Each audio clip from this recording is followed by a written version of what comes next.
Rajagopal sir, നിലമ്പൂരിൽ ഇപ്പോഴത്തെ ഒരു അവസ്ഥ കാണുമ്പോൾ നമുക്ക് തോന്നുന്നത് നിലമ്പൂരിന്റെ രാഷ്ട്രീയം അല്ലെങ്കിൽ രാഷ്ട്രീയ പാർട്ടികൾ തമ്മിലുള്ള ഒരു തെരഞ്ഞെടുപ്പാണ് നടക്കുന്നത് എന്നുള്ള കാര്യം പോലും അവിടെയുള്ളവർ മറന്നുപോയി എന്നാണ്. കാരണം മതത്തിന്റെ പേരിൽ ഓരോരുത്തരും ഓരോ ഭാഗം തിരിഞ്ഞ് പലരും പലർക്കും പിന്തുണ പ്രഖ്യാപിക്കുന്ന കാഴ്ചയാണ് നമ്മൾ കാണുന്നത്. എന്റെ ഒരു ചോദ്യം എന്ന് പറയുന്നത്, യഥാർത്ഥത്തിൽ നിലമ്പൂരിൽ ആരാണ് മതനിരപേക്ഷകർ എന്ന് പറയുന്നത്? ആരാണ് മതമൗലികവാദികൾ? കാരണം ഒന്നും അറിയാൻ വയ്യാത്ത അവസ്ഥയാണ് നിലമ്പൂരിനെ സംബന്ധിച്ച്. ശരിയാണ് നീതു. നിലമ്പൂരിൽ തെരഞ്ഞെടുപ്പ് പ്രഖ്യാപിച്ച ഉടൻ തന്നെ നമ്മുടെ രാഷ്ട്രീയ പാർട്ടികൾ എല്ലാവരും, പ്രത്യേകിച്ച് മുഖ്യമന്ത്രിയും പ്രതിപക്ഷ നേതാവും എല്ലാം പറഞ്ഞത് അവിടെ രാഷ്ട്രീയ മത്സരമാണ് നടക്കാൻ പോകുന്നത്. സംസ്ഥാനത്തിന്റെ വികസനം ചർച്ച ചെയ്യപ്പെടുമെന്ന് മുഖ്യമന്ത്രി പറഞ്ഞു. അതല്ല ഭരണപക്ഷത്തിന്റെ കോട്ടങ്ങൾ, അവർ ഭരിച്ചതിന്റെ കോട്ടങ്ങളെ കുറിച്ച് ഞങ്ങൾ ചൂണ്ടിക്കാണിക്കും, പിണറായി വിജയനെ വലിച്ചു കീറും എന്നൊക്കെയാണ് പ്രതിപക്ഷ നേതാവും പറഞ്ഞത്. അപ്പൊ നമ്മളെല്ലാവരും അങ്ങനെയാണ് കരുതിയത്. ഒരു രാഷ്ട്രീയ മത്സരം അവിടെ നടക്കാൻ പോകുന്നു. പ്രത്യേകിച്ച് സ്ഥാനാർത്ഥികളും അത്തരത്തിലുള്ളതാണ്. വളരെ മികവുള്ള 2 സ്ഥാനാർത്ഥികളാണ് LDF-നും UDF-നും വന്നത്. പക്ഷെ ഇതിനിടയിലാണ് ഈ അൻവർ ഫാക്ടർ അവിടെ നിലനിന്നിരുന്നത്. അൻവറുടെ രാജിയെ തുടർന്ന് വന്ന ഉപതെരഞ്ഞെടുപ്പിനെ സംബന്ധിച്ചിടത്തോളം അദ്ദേഹം ആദ്യത്തെ കുറച്ച് ദിവസങ്ങളിൽ തെരഞ്ഞെടുപ്പ് നോമിനേഷന് ആദ്യഘട്ടങ്ങളിലൊക്കെ അൻവറാണ് കയറി മികച്ചു നിന്നത്. അദ്ദേഹത്തിന്റെ പ്രസ്താവനകൾ ആ തരത്തിലായിരുന്നു. അദ്ദേഹം ഈ പറഞ്ഞതുപോലെ UDF-നെ ഉറപ്പായിട്ടൊന്നും പറയുന്നില്ല, UDF സ്ഥാനാർത്ഥിയെ ഞാൻ പറഞ്ഞ ആളിന് കൊടുത്തില്ല എന്ന് പറഞ്ഞ് അതിനെ എതിർക്കാൻ തുടങ്ങി. അത് കഴിഞ്ഞ് LDF സ്ഥാനാർത്ഥി വന്നപ്പോഴും ഇതേപോലെ തന്നെ LDF സ്ഥാനാർത്ഥിയെയും ഈ പറഞ്ഞ ശക്തമായ എതിർപ്പുകൾ, നാട്ടുകാരനാണെന്നിട്ട് പറഞ്ഞിട്ട് കാര്യമില്ല, സ്വരാജിന് അവിടെ സ്ഥാനമൊന്നുമില്ല എന്നൊക്കെയുള്ള മട്ടിലായി അൻവറിന്റെ. അപ്പൊ അൻവറാണ് കളം നിറഞ്ഞ് കളിച്ചുകൊണ്ടിരുന്നത്. BJP NDA മുന്നണിയെ സംബന്ധിച്ചിടത്തോളം ആണെങ്കിൽ അവർ ഈ വലുതായിട്ട് അത്തരം പ്രശ്നങ്ങളൊന്നും പെടാതെ അവരുടേതായ ഒരു സൈഡിൽ കൂടി ഇങ്ങനെ പോയിക്കൊണ്ടിരിക്കുകയായിരുന്നു. അപ്പോൾ ഈ അൻവറിന്റെ കളം നിറഞ്ഞുള്ള കളിക്കിടയിൽ UDF-ന്റെയും LDF-ന്റെയും ചില പ്രസ്താവനകളും വാഗ്വാദങ്ങളും അവകാശവാദങ്ങളും ഒക്കെ ഇങ്ങനെ മുങ്ങിക്കിടക്കുകയായിരുന്നു. കാരണം അൻവർ കയറി കളിക്കുക, നമ്മൾ പറഞ്ഞില്ലേ, ഡിഫൻസിൽ നിന്നങ്ങ് മാറി അതേ ഒരു മുന്നോട്ട് കയറി കളിക്കുന്ന ഒരു കളിക്കാരനായിട്ട് അങ്ങ് മാറി. അങ്ങനെയാണ് എന്തെല്ലാം സംഭവങ്ങൾ ഉണ്ടാക്കിയത്.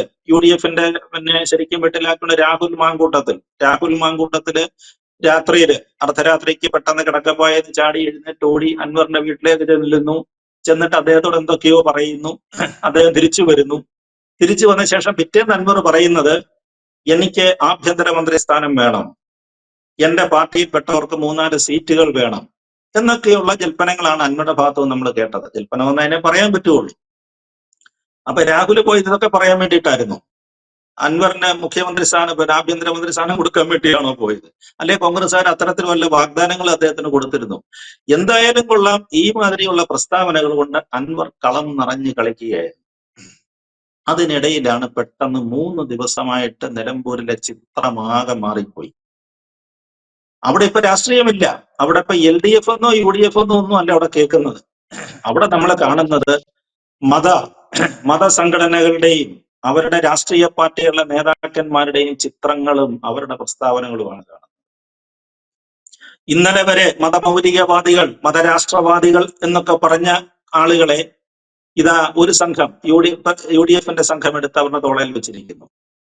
PDP തീവ്രവാദം പറയുന്ന സംഘടനകൾ, SDPI പോലുള്ള സംഘടനകൾ, നിരോധിത സംഘടനകൾ, അവരുടെയൊക്കെ ആളുകൾ, അവരുടെയൊക്കെ കോട്ടെന്താണെന്നാണ് പറയുന്നത്, അവരെയൊക്കെ എടുത്ത് LDF-ഉം തോളിൽ വെച്ചിരിക്കും.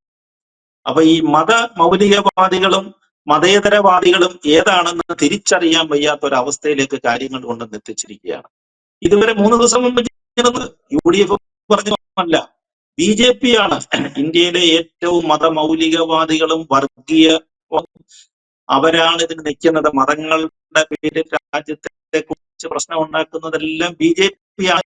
UDF-ഉം LDF-ഉം ഒരേപോലെ പറഞ്ഞുകൊണ്ടിരുന്നത്. അത് ഇന്നല്ല, കേരളം മുഴുവൻ അവരതാ പറഞ്ഞുകൊണ്ടിരിക്കുന്നത്. ഞങ്ങൾ മാത്രമാണ് മതനിരപേക്ഷതയ്ക്ക് വേണ്ടി നിൽക്കുന്നത്, ഞങ്ങൾ നേരം ഇത്തരം ആഹാരം കഴിക്കും എന്നൊക്കെ പറഞ്ഞുള്ള വിളികളും ഒക്കെ നടക്കുകയാണ് ഇരുന്നത്.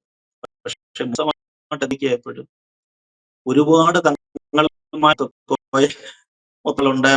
വെൽഫെയർ പാർട്ടിയുടെ നേതാവുണ്ട്, സത്തയുടെ നേതാവുണ്ട്, ഇവരൊക്കെയാണ് ഇപ്പൊ ചിത്രം നിറഞ്ഞു കളിക്കുന്നത്. BJP ഒക്കെ സത്യത്തിൽ ഇപ്പൊ ഭാഗ്യം തോന്നുന്നു അവരുടെ നേതാക്കന്മാരൊക്കെ. ഇത്രയും വലിയൊരു വർഗീയത, ഇത്രയും വലിയ വർഗീയക്കാരുടെ ഇറക്കി കളിക്കുമെന്ന് അവര് പോലും ചിന്തിച്ച് കാണത്തില്ലെന്നാണ് എനിക്ക് തോന്നുന്നത്. ആ മാതിരിയുള്ള സ്ഥിതിയിലേക്കാണ് ഇപ്പൊ ആ മണ്ഡലത്തിലെ കാര്യങ്ങൾ വന്നെത്തി നിൽക്കുന്നത്. എല്ലാവരും ഓരോരോ ന്യായങ്ങൾ പറയുകയാണ്. പണ്ട് ഞങ്ങൾ ഇവരെ എടുത്തത് ഇന്ന ന്യായമുണ്ട്, ഇപ്പൊ ഞങ്ങൾ എടുക്കുന്നത് ഇന്ന ഇന്ന ന്യായമുണ്ട്. വോട്ടർമാരും ആകെ ആശയക്കുഴപ്പത്തിലാണ്. അതേപോലെ തന്നെ അൻവറിനും അത് തന്നെയാണ് സംഭവിച്ചിരിക്കുന്നത്. ഇതിന്റെ ഇടയിൽ അൻവറിനും പിടിച്ചു നിൽക്കാൻ പറ്റുന്നില്ല. ഇതേവരെ വീരഗാഥകളൊക്കെ പറഞ്ഞു നടന്ന അൻവറിനും ഈ വലിയ തേരോട്ടത്തിനിടയിൽ പിടിച്ചു നിൽക്കാൻ പറ്റുന്നില്ല. അങ്ങനെയാണ് അദ്ദേഹം ഉയർത്തിക്കൊണ്ടുവന്ന പല വിഷയങ്ങളും അവിടെ നിന്ന് തെന്നിപ്പോയി. ഇപ്പൊ അവിടുത്തെ വന്യമൃഗ ശല്യത്തെ കുറിച്ച് വന്യമൃഗങ്ങൾ നാട്ടിലിറങ്ങി മനുഷ്യരെ ഉപദ്രവിക്കുന്നു, അവിടെ വേലി വേണം എന്നൊക്കെയുള്ള പ്രസ്താവനകളും ഒന്നും ഇപ്പൊ കാണുന്നില്ല. വന്യമൃഗങ്ങളെല്ലാം ഇതിലേ പോയി എന്നറിയത്തില്ല. ഈ പ്രസ്താവനകളെല്ലാം കേട്ട് അതെല്ലാം ചിലപ്പോൾ കാട്ടിനകത്തെ കൂടി മറിഞ്ഞു കാണും. അതേപോലെ തന്നെയാണ് ആശാ വർക്കർമാരുടെ ഒരു ഇൻവോൾവ്മെന്റ് അവിടെ ഉണ്ടായിരിക്കുകയാണ്. പിണറായി സർക്കാരിന് തലവേദന ഉയർത്തിക്കൊണ്ട് തിരുവനന്തപുരത്ത് സെക്രട്ടേറിയറ്റിൽ 100 ദിവസം അതിന്റെ മുമ്പിൽ സമരം ചെയ്ത സാധുക്കളായ കുറച്ച് സ്ത്രീകളുണ്ട്. അവരാവശ്യപ്പെടുന്നത് അവരുടെ വേതനത്തിനകത്തിൽ ഒരു ചെറിയ വർധനവ് വേണമെന്നാണ് ആവശ്യപ്പെടുന്നത്. കൊടുക്കാൻ പറ്റുകയില്ലെന്നാണ് പറയുന്നത്. അങ്ങനെ പറഞ്ഞ് അവസാനം പറഞ്ഞത് ഇവർ യഥാർത്ഥ ആശാ വർക്കർമാരല്ല എന്നുള്ള മട്ടിൽ വരെ ചില നേതാക്കന്മാർ പറഞ്ഞു. ഇവരേതോ വ്യാജന്മാരാണെന്നാണ് പറയുന്നത്, വ്യാജ ആശാ വർക്കർമാരാണെന്നാണ് പറയുന്നത്. അവരും അവരുടെ റോള് കൃത്യമായിട്ട് അവിടെ ചെയ്തുകൊണ്ടിരിക്കുന്നു. ഇതിനിടെ സാഹിത്യകാരന്മാർ, ബുദ്ധിജീവികളാണല്ലോ അവര്, ബുദ്ധിജീവികളായ സാഹിത്യകാരന്മാര് സന്ദർഭം നോക്കി ഇടപെട്ടുകളെ. അവരെല്ലാ കാര്യങ്ങളും ഇടപെടത്തില്ല, അവർക്ക് പറ്റിയ അനുകൂലമായ സന്ദർഭമുള്ളിടത്ത് കയറി ഇടപെട്ടുകളെ. അല്ലാതെ കേരളത്തിന്റെ മനസാക്ഷിയെ നടുക്കുന്ന സംഭവങ്ങളിലൊന്നും അവർ ചിലപ്പോൾ പ്രതികരിക്കാറില്ല. അന്നേരം അവർ മിണ്ടാതെ വാലും ചുരുട്ടിയിരുന്ന് കളി. ഇപ്പൊ ഇന്നലെ അവരും തുടങ്ങിയിരിക്കുകയാണ്. ഒരു സാംസ്കാരിക നായകൻ മറ്റൊരു തരത്തിലേക്ക് വന്നിരിക്കുകയാണ്. മറ്റൊരു സാംസ്കാരിക നായകൻ പറയുന്നു അതല്ല, അയാൾ പറഞ്ഞതല്ല ശരി, ഞങ്ങൾ പറയുന്നതാണ് ശരി എന്നൊക്കെ പറഞ്ഞിട്ട് മറ്റൊരാൾ വന്നിരിക്കുകയാണ്. പിന്നെ സ്വാമിമാര്, ഹിന്ദു ഹിന്ദു മഹാസഭ എന്നൊക്കെ പറഞ്ഞിട്ട് കുറച്ച് സ്വാമിമാരും ഉണ്ട്. ഇപ്പൊ കഴിഞ്ഞ ദിവസം കണ്ടു, പിന്നെ CPM നേതാവ്, CPM പോളിറ്റ് ബ്യൂറോ മെമ്പറായ വിജയരാഘവന്റെ കൂടെ ഒരു സ്വാമി തലയെ കെട്ടി ഒരു സ്വാമി നിൽപ്പുണ്ട്. അദ്ദേഹത്തിന്റെ പേര് എനിക്ക് കൃത്യമായിട്ട് പറയാൻ പറ്റുന്നില്ല. അങ്ങനെ ഒരു സ്വാമിയുടെ നടുക്ക് വിജയരാഘവൻ നിൽക്കുന്ന കണ്ടു. അപ്പൊ അതിനെ കൗണ്ടർ ചെയ്തുകൊണ്ട് മറ്റൊരു സ്വാമി പറയുന്നുണ്ട്, അയാളല്ല ശരിയായ സ്വാമി, ഹിന്ദു മഹാസഭയുടെ സ്വാമി ഞാനാണെന്നാണ് പറയുന്നത്.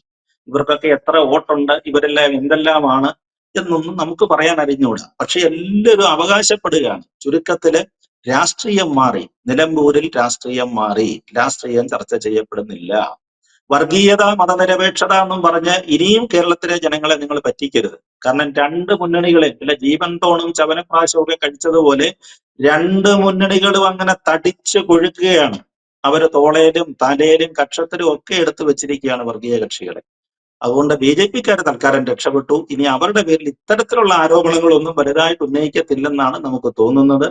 എന്തായാലും ഇനി പ്രിയങ്ക വന്നു കഴിഞ്ഞാലാണ് കോൺഗ്രസ്സുകാരുടെ വലിയ പ്രതീക്ഷ എന്നാണ് പറയുന്നത്. പ്രിയങ്ക 2 ദിവസത്തേക്ക് എത്തുന്നുണ്ട്. അതേപോലെ തന്നെ മുഖ്യമന്ത്രിയും വരുന്നുണ്ട്. അദ്ദേഹം അവിടെ താമസിച്ച് ക്യാമ്പ് ചെയ്ത് പ്രചരണം നടത്തുകയാണെന്നാണ് പറയുന്നത്. അപ്പൊ ആ സമയത്തെങ്കിലും, ആ 2 ദിവസത്തേക്കെങ്കിലും രാഷ്ട്രീയം ചർച്ച ചെയ്യുമോ, അതോ ഈ പറഞ്ഞതുപോലെയുള്ള മതം, മൗലികവാദം, മതനിരപേക്ഷത ഇത്തരം വാക്കുകളായിരിക്കും അവിടെ നിന്ന് ഉയർന്നു കേൾക്കുന്നെന്നുള്ള ഒരു ആശങ്കയിലാണ്, അല്ലെങ്കിൽ ഈ പറയുന്ന ഒരു സംശയത്തിലാണ് മലയാളികൾ.